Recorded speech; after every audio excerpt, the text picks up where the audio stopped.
For so long, when we've talked about fighting diseases like ALS, it's always been about attacking symptoms. But what if that's not the only way? What if, instead of just fighting back, we could actually build up a defense from the inside out? Well, that's exactly what we're digging into today. A totally new strategy that's all about building cellular resilience in the very neurons that are under attack. All right, so to really get this, we've got to go microscopic. Let's start with the crisis happening inside the cell itself. What's actually going wrong inside a motor neuron that makes it break down? So, believe it or not, for more than 95% of people with ALS, all this chaos starts with just one protein. It's called TDP43, and when it goes rogue, when it ends up in the wrong place and starts clumping up, it kicks off this absolute disaster of a chain reaction inside the neuron. And that chain reaction, it leads to something called proteotoxic stress. Think of it like a cell's garbage disposal system getting completely overwhelmed. Damaged, misfolded proteins just pile up like trash, and the cell can't clear them out. This junk literally gums up the works, messing up everything, and pushing that neuron closer and closer to just shutting down for good. You see, a healthy cell is supposed to have these amazing built-in defense systems. And one of the star players is this guardian protein called BCL-XL. Its whole job is to act like a bodyguard, protecting the cell from dying when it shouldn't.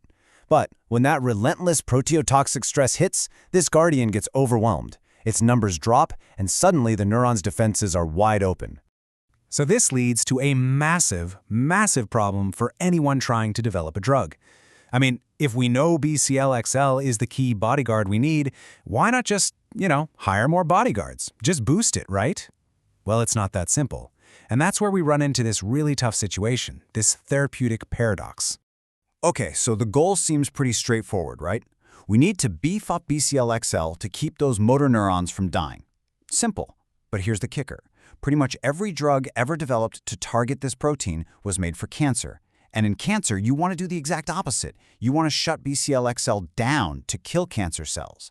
The problem is, those drugs are basically poison for the rest of your body. And I'm not exaggerating when I say toxic. I mean really toxic. These drugs that inhibit BCL-XL cause these devastating on-target side effects.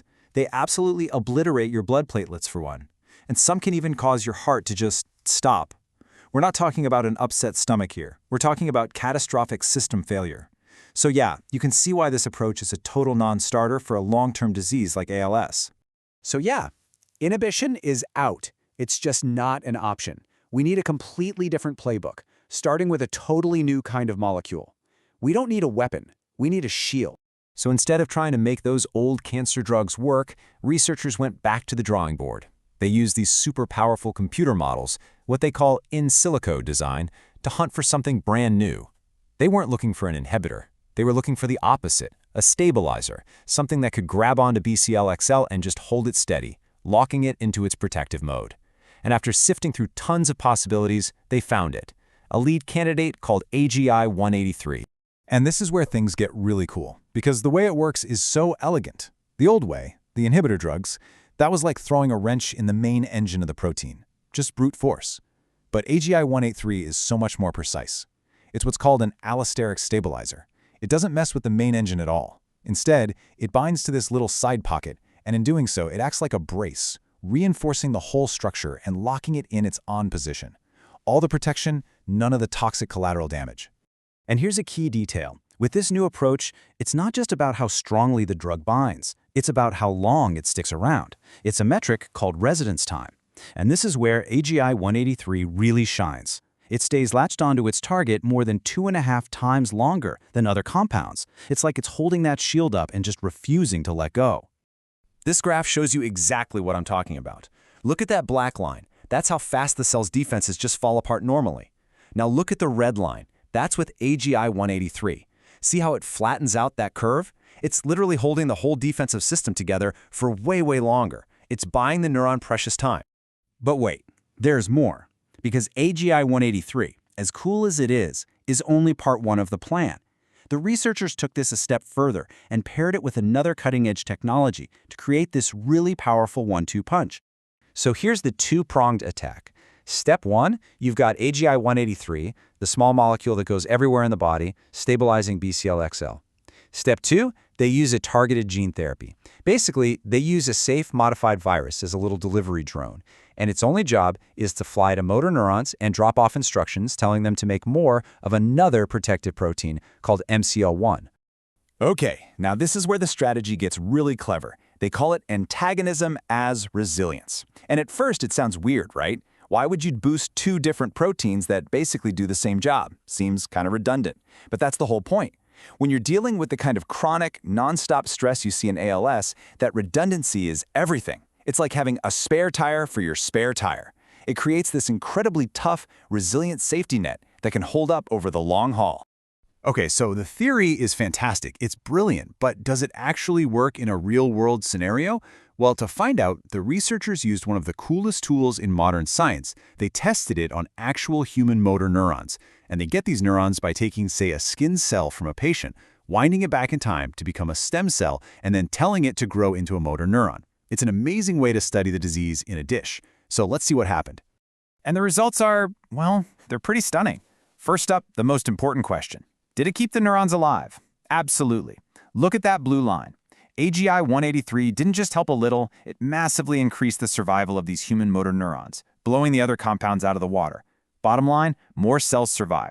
Okay, so more cells are alive. But why? Well, they looked deeper at the actual self-destruct signals inside the cell.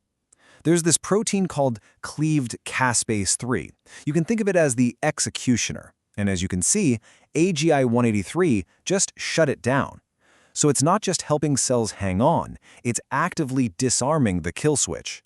And last but not least, what about overall cell health? They checked the mitochondria, the cell's power plants. A healthy power plant has a high energy output, or potential. And look at that graph on the right.